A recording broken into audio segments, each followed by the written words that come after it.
네, 안녕하십니까. 키움증권을 통해서 매일 오전 11시부터 90분간 시청자분들 찾아뵙고 있습니다. 마켓 11 1부 시작합니다. 이양입니다. 네, 안녕하십니까. 이승원입니다. 네, 오늘은 이제 5월 31일자부터 해갖고요. 저게 이제 규정이 바뀌잖아요. 규정이 0.3% 떨어지는 날. 작년에 11월 30일이었죠? 30일 날 5,400의 순매도 외국인 쏟아졌어요. 그리고 장중이 2% 떨어지고 1.8%가 마감됐던 것이 중국 상해 주식의 ADR이 6에 거래되는 것이 이제 반영되기 시작하면서 이제 50% 반영되고 오늘 이제 마감되고 50%가 반영되는데요. 걱정들이 많았고 제가 할 수 있는 거는 그게 해봤자 일회성일 거다 그것은 얘기했는데 오늘 아침 출발에 270억 순매도했는데 오늘 그렇게 생각하니까 또 사는 사람들 꽤 많아요. 네. 그래서 아직까지는 큰 변동이 없고요. 그러다 보니 코스피 약세, 코스닥 강세로 출발했는데요. 코스피도 설렁설렁 살아나면서 물론 조선주나 이런 것들 중심으로 훅 올라가고요. 삼성전자 이런 것도 저 강보합까지 올라가면서요. 지수는 양 시장 모두 0.4% 내외 반등을 하고 있습니다. 시장 전체적인 시각 좀 확인해 주세요.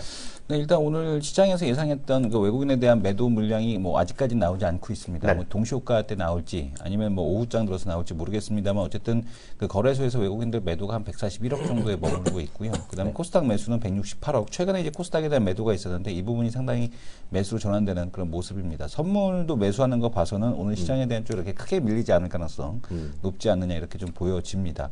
자, 지금 시장에 대한 흐름은 일단은 뭐 그 시장 그 반등에 대한 흐름에 대한 쪽이 계속해서 나타나고 있는 상황이고요. 네. 그리고 지금 시장에서 보게 되면 이제 제임스 블러드 세인트루이스 연방은행 총재가 지금 한국은행에서 주최하는 국제 컨퍼런스에 이제 그 기조연설자로 나섰죠. 그래서 이제 여기서 나온 얘기는 뭐냐면은 미국에 대한 금리 인상이 한국을 비롯해서 세계 경제에 미치는 영향에 대한 쪽이 크지 않을 것이다. 세계에 큰 충격이 없을 것이다. 이런 얘기에 발언을 했었습니다. 그만큼 이제 그만큼 그 금리 인상에 대한 공을 들여왔다라는 얘기를 또 하는 것이다라고 좀 보셔야 될 것 같고요. 시장에 대한 좀 상당히 좀 안정적으로 좀 움직이고 있는 그런 상황입니다. 어제 이제 미국 시장은 현충일, 미국 현충일이죠. 미국 현충일로 인해서 휴장. 하지만 뭐 독일 시장에 대한 상승에 대한 쪽이 계속해서 이어졌었고 오늘 이제 중국 시장에 대한 쪽이 좀 그동안에 이제 가장 그 부진했던 전 세계 글로벌 증시에서 가장 부진하다라고 좀 할 수 있는 이 중국 시장에 대한 쪽도 지금 반등에 대한 쪽에 나서주면서 2% 가까이 지금 반등을 하고 있거든요. 고시환율은 어떻게 되나? 고시환율 아직 못 봤고요. 1.9% 반등하면서 2% 가까이 반등을 하면서 시장의 국내 시장 상승에 도움을 주고 있는 오늘 상황입니다. 0.01% 조금 더 올려버렸네요. 네.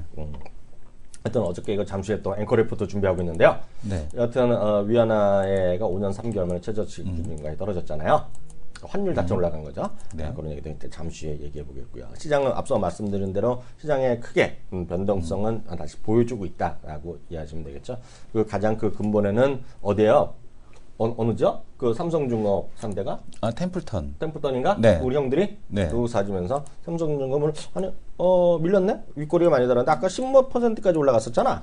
네, 템플턴에서 이제 그 삼성중공업을 5.1% 매수 신고에 대한 쪽이 있었죠. 그 뉴스 때문에 일단 뭐 조선주뿐만 아니라 이 구조조정 관련주들에 대한 상승에 대한 흐름, 특히 이제 그 가치 투자 뭐 전문이라고 하는 이제 템플턴에서 지금 보게 되면은 이 삼성중공업에 대한 쪽을 매수했다라는 것에 지금 시장의 눈이 지금 그 상당히 많이 쏠리고 있는 것 같습니다. 그래서 지금 보게 되면은 일단 뭐 부채에 대한 쪽만 해결이 된다라면 어느 정도 지금 삼성 그 업황에 대한 턴어라운드에 대한 쪽을 예상하는 그런 매수 뭐 이런 쪽으로 좀 볼 수 있을 것 같습니다. 네. 그리고 하여튼 그런 또 관련주들 뭐 또 하나 있잖아요. 뭔가 대표적인 거. 그런 것들이 오늘 뭐 거의 이틀 거 아닌가? 상한가 정도 수준까지 갔다 온 것 같고. 참, 그건 어떻게 되니?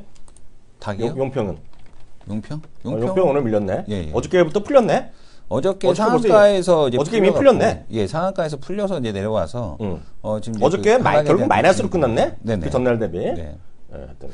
뭐 공모가 대비해서 더블 이상이 났으니까. 그래요? 차익 실현이 된 거죠. 그거 하신 분들은 축하드려야겠네. 네네. 대박 보셨네. 어떻게 됐건 간에. 경쟁률이 높았나? 경쟁률도 상당히 좀 높았습니다. 왜냐하면 공모가가 그 희망 공모가 밴드 하단부로 들어왔기 때문에 용평은. 네. 그래서 그 공모가 이제 그 경쟁률도 높았고 일단 지금 보게 되면 용평 같은 경우는 워낙 좀 싸게 들어와서 이틀 동안 이게 상한까지 되고 30%가 되니까 일단 시작할 때 뭐 할 만큼 다 해줬네. 30% 또 가고 또 다음날 갭상승하니까 다 한 거죠. 그건 또 어떻게 됐어? 이제 드디어 말할 수 있다 그 주식. 어떤 거? 아, 바이로메드. 바이로메드는 어저께만 바이로메드 올랐잖아. 오늘 그 지금 IR에 대한 뉴스가 나왔는데요. 오늘 IR에? 아니 이제 6월 1일과 2일 미국에서 이제 기업 설명회. 아 미국에서? 네, 미국 내 이제 주요 기관 투자자들을 대상으로 하는 기업 설명회를 이제 하겠다라고 얘기를 우리나라에서는 안 하고, 해? 오늘은 소폭 조정입니다. 오늘 우리나라에서 많이 해왔잖아요. 했었어? 네네, 많이 했었어요. 가봤어요? 네네. 키움에서도 그때 이제 한번 IR 성격의 IR은 아니었고 네. 그냥 기업 설명회 뭐 이 정도. 이 보니까 정도. 여기 그 제가 아주 우리가 작은 보면 2층 있잖아요. 스튜디오가 3층 있잖아요. 2층에서 그런 거 많이 하더라고요. 네, 많이 하더라고요. 그거 아무나 와서 봐도 되는 거 아니야? 네네. 그 어디 공개가 되나? 공시가 되나? 네네. 키움에서 이제 공시가 나옵니다. 아 키움에서 화면 네네. 보는 데가 화면 있어? 보는 데서. 아, 오늘 시청자분들 관심 있으시면 네네. 나서 이제 많이 이것저것 배우시면 좋죠. 뭐. 직접 리얼한 네. 스토리. 그러니까 회사 측에서 직접 하는 거죠, 그런 건 다. 회사 측에서 하는 거죠. 그런 것도 리서치 센터 해가 주간에서 같이 하니까 하시면 좋을 것 같고요. 특히 어저께 저녁 때 있잖아요. 누구야? 장우석 부장. 장우석 네. 전문가 어저께 했잖아요. 네네. 어저께 딱 한 50분 오셨대요. 그게 또 많이 오셨더라 하더라고요. 그래서 하여튼 그 주식에 나이가 어디 있어? 그잖아요. 배우는데 끝이 없잖아요. 네네. 저도 맨날 배우고 다니는데. 네. 하여튼 저는 베트남 말을 배우려고 그러고 있어요. 베트남이요? 진짜로. 네, 그래서 배우려고 그러는데 제가 뭐 나트랑 얘기해드렸잖아요. 네. 기억나세요? 네. 나트랑 제가 화면도 보여주었는데 나트랑이 요즘 불같이 뜨고 있어요. 벌써부터. 근데 특히 중국 사람들이 많이 떠먹는다 그러더라고요. 우리나라 사람 아직 없는데 별로 없는데. 네. 베트남은 근데 부동산 취득이 안 되기 때문에 외국인이. 그게 무슨 상관이야? 네네. 그게 무슨 상관이야? 베트남 뭐 태국 이런 데가 부동산 취득이 안 되잖아요. 무슨 상관이냐 그게? 가서 이제 그 부동산을 사려고 해도 안 되더라. 한국에도 없는 부동산을 자기 베트남 가서 사시려고요? 예. 네, 그렇게 하세요, 형님. 아, 나 그렇게 말하는 사람 보면 대박이야. 나트랑에 한국에서 가서 무슨 부동산 투자자 그런 데 할 말이 없어. 나트랑 가서 원두막 하나 질라고. 아, 그건 되지. 왜냐면 그거 사용권 네네. 해갖고 뭐 50년, 네네. 100년 하니까 그건 상관없지. 네네. 아, 아니, 내가 잘못했나? 원두막 아니, 분양하려고. 그게 아니라 이수영 교수가 물려받을 땅이 있나 보네. 어디 많이 있나 보네. 그때 수원에 건물 있다 그랬잖아, 아버님이. 분양 임대차를 안 나가는 거. 안 되는 거. 임대 안 되는 거. 여기까지 하겠고요. 초대 손님 함께하는 시간 갖겠습니다.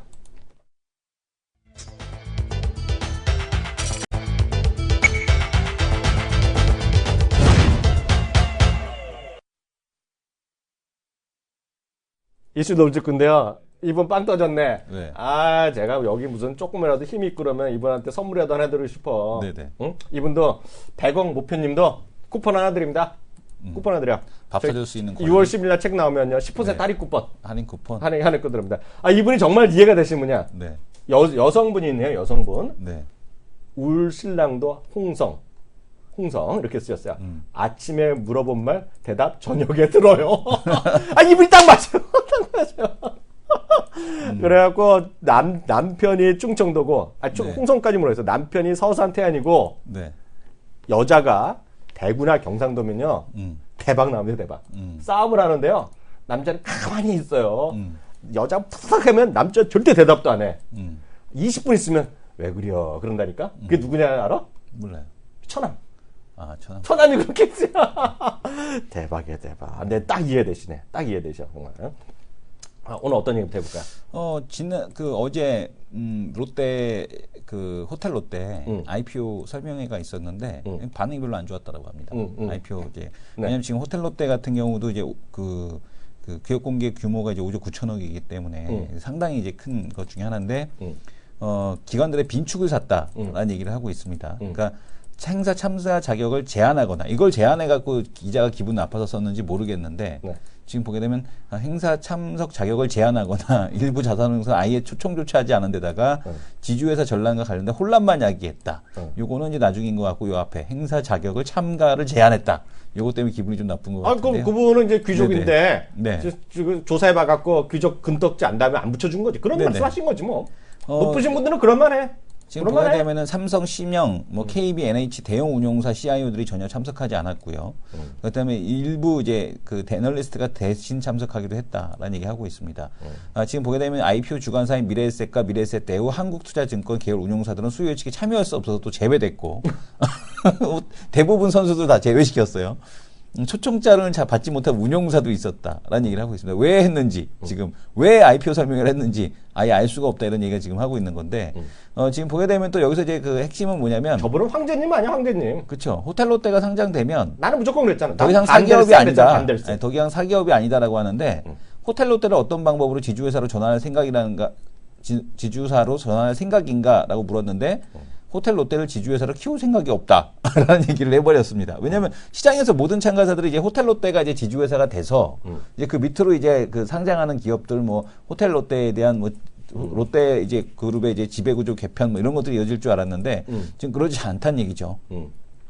호텔 롯데가 한국 롯데를 실질적으로 지배하고 있기 때문에 IPO가 롯데그룹 지배구조 개선의 신호탄이 될 것이라는 시장의 전망과는 전혀 다른 발언이었다라는 얘기를 하고 있고요. 그래서 지주회사 전환을 고려하고 있지만 현 단계에서는 추진하지 않는다는 뜻이라고 해명을 했다라고 합니다. 그래서 지금 보게 되면은 수요 예측 가능성이 이제 그 성공 가능성이 높게 점쳐지지 않는다. 어쨌든 간에 그래도 만약에 이제 대형주들이 이게 들어오게 되면 시초가가 대부분 고점이 돼갖고 회복을 못 하는데 만약에 그 공모가 밴드 하단부 또 치고 들어오면 호텔 롯데도 할만하지 않을까 이런 생각은 듭니다. 그래서 지금 보게 되면 어쨌든 간에 신동빈 그 부회장이 무슨 생각으로 이렇게 하셨는지 모르겠는데 어쨌든 개인 투자자들을 위해서는 좋은 기회를 제공해 주실 가능성이 높지 않나 이렇게 보여집니다. 모르지만 난 막 반댈세. 네. 나 그냥 반대야. 나 네. 이제 성격을 바꿨어. 반댈세로 바꿨어. 네. 반댈세. 네. 느낌 좋아. 근데 오늘 아주 인기 있었어. 임시필명 20277님이 우리 큰아버지도 저희 데려다 주면서 한마디도 안 하셨어요. 30년 동안. 아유, 중국에서 보는 대박, 대박. 하여튼, 정말 그렇게 하면 될 것 같고요.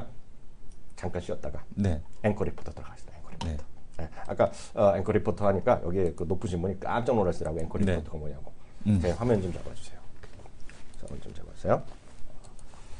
그 위안화 있잖아요. 위안화가 어저께 보면 다시 그 급락을 했잖아요. 오늘도 조금 내리는 모습. 그러니까 환율을 보면 올라갔는데 위안화에 대해서 잠깐 우리 좀 잠깐 생각해 보십시오. 위안화가 어저께 고시 환율이 1달러당 6.784 위안을 갔어요. 그래서 0.45%가 올라갔는데요.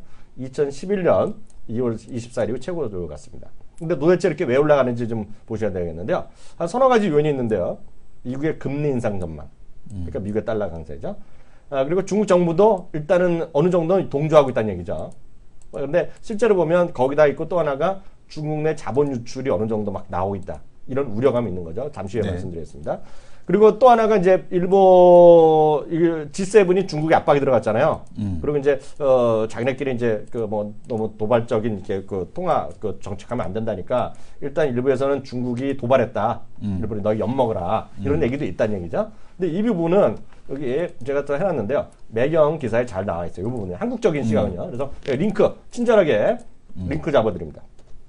그래서 요거 보시면 중국 해치펀드 해갖고 날짜별로 저 그림도 나와 있으니까요. 그거 참고해 보시면 되겠어요. 뭐 누구나 다 아는 얘기니까 보시면 될 것 같고요. 그럼 이게 어떤 의미가 있느냐. 작년 12월에요. 12월에 바스켓 지수 발표한 적 있잖아요. 위안화가. 네. 12월 11일 발표했는데요. 그때 다시 한번 보면 13개 국가를 선정해서 이들 국가의 통화에 각각의 가중 출매액에서 위안화 같이 해갈 수 있었어요. 그래서 이게 보면 Chinese 위안 인덱스라고 바스켓 인덱스라고 치면 나오거든요. 그 당시 보면 위안화가 중국 달러 대비는 3.77% 하라 그랬는데요. 실제로 보면 바스켓으로 보면 2.93% 절상했기 때문에 이미 그때부터 3에서 5% 정도 평가 절하를 유도하는 것이 아니냐. 난 의구심을 받았단 말이죠. 근데 이게 확 떨어졌어요. 그 당시에 환율 저쪽 올랐어. 그래갖고 1월 달에 보면 환율 한번 급등했었잖아요. 네네. 그때가 뭐 이제 소로스가 공략한다 어쩐다 얘기했는데요. 그래서 그 부분은 저도 링크 요 이따 나중에 알려드릴게요. 어떻게 보는지. 그러겠네요. 블룸버그의 내용 보면 자세히 나오겠고요. 그러면 앞으로 어떻게 되느냐 중요하잖아요. 섣불리 장담 못 하는데요. 왜냐하면 지금 수준이 딱 조금 넘어섰지만 1월 수준이거든요.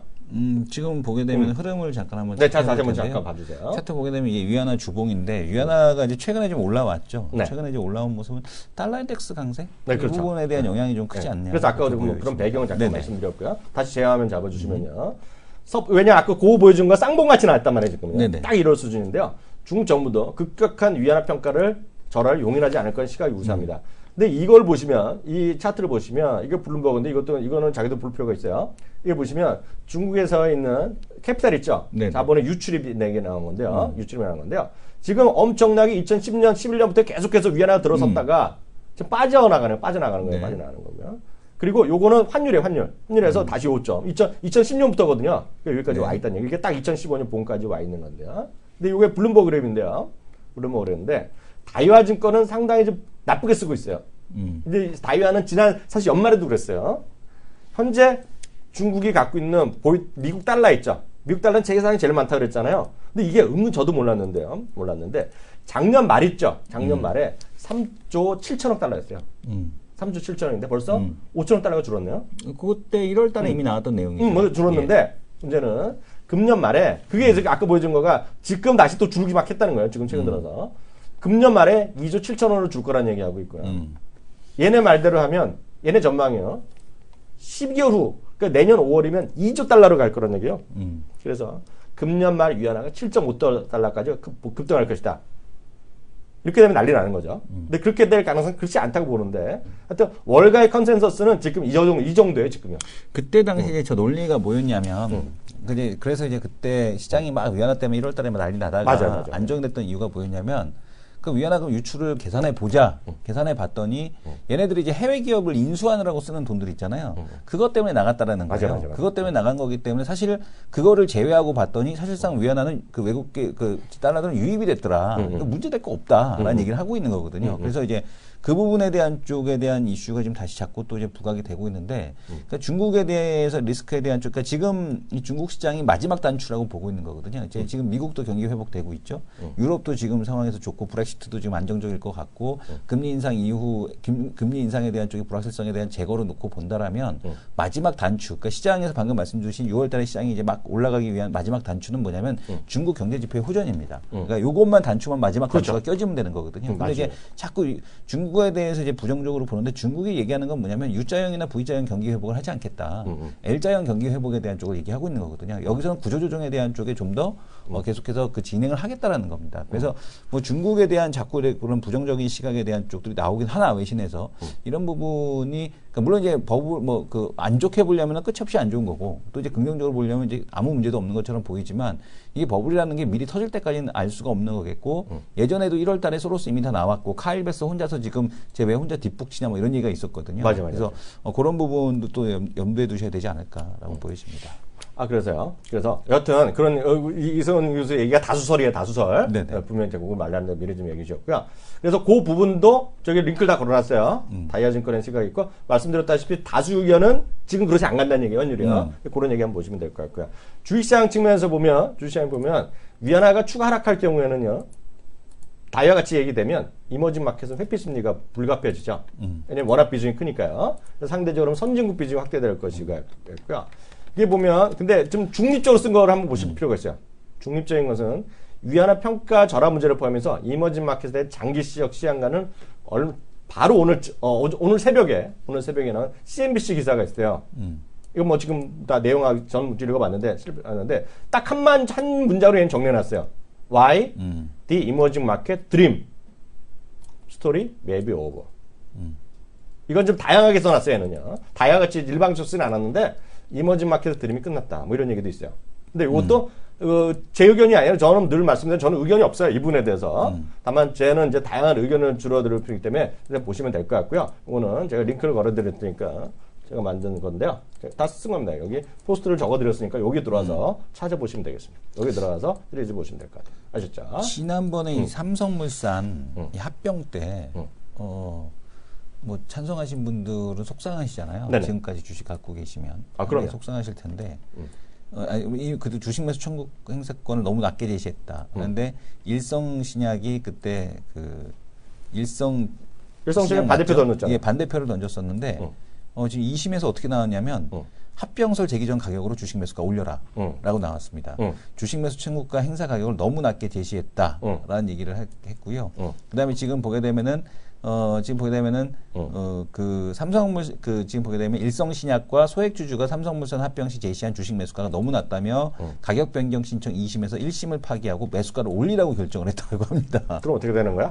그래서 지금 이게 삼성물산은 어쨌든 돈 나가야 되는 거잖아요. 제일모직과의 합병을 결의했지만. 일성신약은 반대표 던졌기 때문에 반대표 던주한테 돈을 더 주라는 얘기죠? 아니죠. 그건 아니고. 아니야? 다 올려줘야 되는 거 아니에요? 누구는 올려주고 누구는 안 아니, 올려주고. 그래서 결론은 예. 뭐야? 삼성물산이 돈을 줘야 된다는 얘기? 돈을 줘야 된다는 누구한테? 얘기죠. 그때 이제 매수 청구한 사람들한테.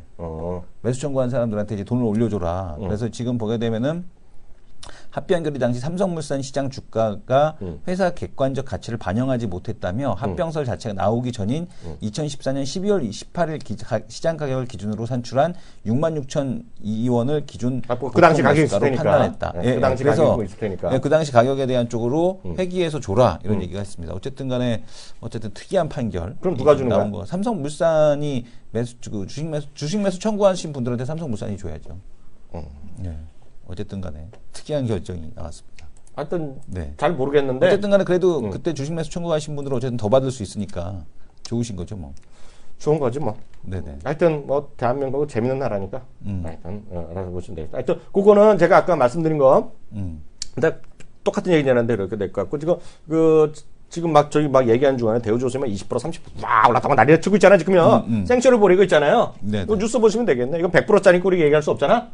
대우조선이 보시면 100%인가요? 뭐 그 자회사를 자회사를 팔아갖고 자회사 뭔지 모르겠는데 자회사를 5조 원치 쫙 팔아. 쫙 팔아. 그래갖고 그 대우조선의 지금 본사가 어디 있는지 모르겠는데 시내이나 어딘지 모르겠는데 대우조선의 본사를 5%쫙 옮겨. 오포조선소로 오포가 거제잖아요.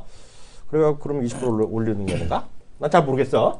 하여튼 이건 뭐 알아서 이건 뭐 그 합리적인 판단이 안 되니까요. 하여튼 이런 거는 알아서 판단하시면 되겠습니다. 그런 뉴스가 있다는 거 정도, 이해하시면 되겠습니다. 다음 거 어떤 얘기해 보죠. 네. 어쨌든간에 특이하네. 5조씩 주고 사줄 사람이 있나? 라는 생각이 드는데. 거기서 판다는 건 저거 아닐까요? 네. 저 방위산업? 방위산업체? 방위산업체 팔면 그런 쪽 얘기가 아닌가 모르겠네. 전 모르겠어요. 내용을 안 봤으니까 전 모르겠어요. 네. 지금 보게 되면 철강 가격에 대한 쪽에서 얘기를 드렸을 때 중국이 여기가 투기다라는 얘기 드렸었잖아요. 그러니까 중국 투기 가격이었고 중국에서 투기 규제하자마자 바로 가격에 대한 쪽에 내려왔는데 회복하던 중국 철강제 가격이 한 달째 약세를 보이고 있다. 이게 이제 그 기본적인 펀더멘탈을 바탕으로 해서 올라온 게 아니고 이때 이제 투기 수요가 가세하면서 주식 시장도 뭐 그 투기 제한하고 하니까 이 부분 자금에 대한 쪽이 쏠리면서 이렇게 가격이 좀 올라갔다가 중국에서 이제 증거금리를 높였죠. 수수료도 높이고 그러면서 그렇죠. 이제 바로 철강 가격에 대한 쪽이 하락하는 이런 생각인데 철강 시장에 다시 한번 찬바람이 불고 있다. 또 재미있는 거는 국내 철강 가격도 덤핑 맞았어요. 지금 미국에서. 그렇죠. 예, 덤핑을 맞았죠. 중국은 몇백 프로 받았고 우리나라 40몇 프로 받았어요. 우리나라도 40% 받았어요. 그래서 지금 보게 되면 중국산 철강 덤핑 맞았고 이제 우리도 이제 덤핑 맞았다는 얘기는 뭐냐면 이게 그 미국으로 수출에 대한 쪽이 쉽지 않다는 얘기거든요. 중국 애들이. 그럼 또 그거 생산하고 또 어디 가겠어요? 그죠? 그게 이제 지금 머리 아프다는 얘기죠. 그래서 지금 보게 되면 중국에서 철강 가격에 대한 쪽, 그러니까 지금 보게 되면은 거의 뭐 무역 전쟁에 대한 쪽에 가까운 수준, 뭐 남중국해 뭐 이런 것과 연결이 돼서 보호 무역을 이제 강화하려는 그런 추세에 대한 쪽들이 좀 나타나고 있다라는 점. 이 부분은 조금 우리한테는 안 좋은 상황이 아닌가라고 좀 보여집니다. 그래서 골드만삭스도 최근 보고서에서 철강석 가격이 톤당 $40 수준까지 떨어질 수 있다. 골드만 얘기하면 요즘에 좀 신뢰가 안 가요. 근데 어쨌든 골드만도 이제 좀 추가적인 하락에 대한 쪽을 예상을 하고 있고요. 그다음에 G7 정상회담에서도 중국 정부의 보조금을 겨냥한 성명까지 발표를 했죠, 미국이. 그러니까. 네, 그래서 이제 G7 완전 이번에 G7의 결론은 중국 각이야. 중국 모두 각이를 했기 때문에 지금 상황에서 어쨌든 간에 좀 좋지 않은 그런 내용이 아닌가라고 좀 보여집니다. 하여튼 그 시장의 하여튼 변동성이 여전히 또 오늘 또 그 아침부터 또 조선주가 난리치고 그래서 그런 게 있으니까 하여튼 시장의 변동성이 여전히 있는데 계속 와서 말씀드리지만 저는 하여튼 정말 그래요. 6월 중순 지나면 뭔가 좀 확 올라갈 때 그런 저는 그런 건 그냥 저는 그런 게 좀 맞아요. 네. 근데 자꾸 근거를 대라 그러면 자꾸 궁색해지니까 아예 그냥 노골적으로 근거는 없다. 그렇게 말하는 게 제가 마음이 편해요. 제가 마음이 편하다. 이렇게 이해하시면 될 것 같고. 요거 하나만 잠깐 얘기하면 일부 끝날 것 같은데 수주산업 전수조사 또 뭐예요? 수주산업 전수조사요? 네. 지금 이제 금감원에서 수주산업에 대한 전수조사를 하겠다. 왜냐하면 이제 지금 회계 장부 딱 깠는데 1분기 이제 실적 발표 다 하고 났더니 이제 이게 지금 수주에 대한 쪽 제대로 재무제표상에 반영이 됐느냐. 그러니까 미회수 대금에 대한 쪽, 그 미청구 그 공사금액 있잖아요. 미청구 잔액에 대한 그거에 대한 규정에 맞게 공시를 했는지 전수조사에 들어가겠다라고 얘기를 하고 있습니다. 그래서 1, 4분기 보고서에 사업장별 공사 현황을 제대로 기재했는가 이 부분에 대한 좀 전수조사하겠다라고 얘기하겠고요. 지금 대우건설 같은 경우는 이게 대우건설이니까 상장 폐지가 안 된 거지 중소형사가 만약에 이런 짓 했으면 바로 상폐죠. 근데 지금 보게 되면은 대우조선해양의 수정원태 선수를 그 지금 보게 되면 이게 회계절벽 사태 뭐 이런 것들을 자꾸 이제 얘기를 했지 않았습니까? 그래서 이제 지금 보게 되면은 그 공사 투입 원가를 기준으로 계산한 진행률에 따라서 수익을 재무제표에 반영하는 원가 기준 투입 적용법을 적용받는 기업에 대해서 이게 제대로 네. 전개가 됐는지 안 됐는지 이 부분에 대한 쪽을 이제 전수조사하겠다라는 얘기를 하고 있어서요. 네. 어쨌든 간에 이게 뭐 잘 마무리가 되면은 뭐 지금 올라오고 있는 100%짜리 그 수주 쪽들 이쪽도 뭐 여기서는 좀 면죄부를 받지 않을까 실적에 대한 이런 네네. 생각이 듭니다. 네, 1부는 여기서 마치겠고요. 저는 2부에 다시 돌아오겠는데 중에 또 오늘 2부의 주인공 있잖아. 네. 누구십니까? 은수죠. 은수죠. 은수님 나오시는 중년 탐정. 중년 탐정 은수전님, 네. 은수님의 또 화려한 또 부활을 네. 기대하면서 잠시 후에 또 저희가 돌아오도록 하겠습니다. 감사합니다.